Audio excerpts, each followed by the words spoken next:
2 tumbler ஒரு பாத்திரத்தில் தண்ணி வச்சு அதில் ஒரு 3 ஸ்பூன் 4 ஸ்பூன் கம்பு மாவை நல்லா திட்டமாக கரைச்சி அதில் குத்தி நல்லா கலரிண்டே வரணும். கலரிச்சு ஒரு 1/4 ஸ்பூன், அதாவது ஒரு 10-12 மிளகு, அதாவது ஒரு அரை ஸ்பூன் சீரகத்தையும் அதில் போட்டு நல்லா கலரிண்டே வரணும். கலரிண்டே வந்தாக்க அது ஒரு கஞ்சி பதத்தில் அது வரும்.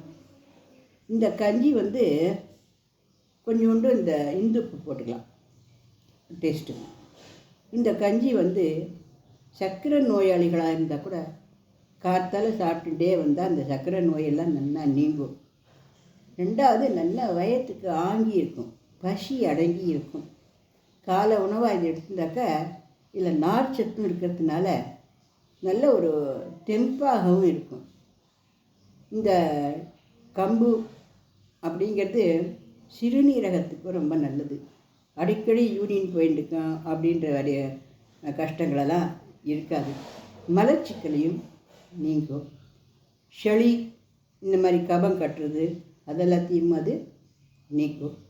இப்படி பல விதத்தில் இந்த கம்பு யூஸ் ஆகிறதுனால இது பெண்களுக்கும் நல்லது.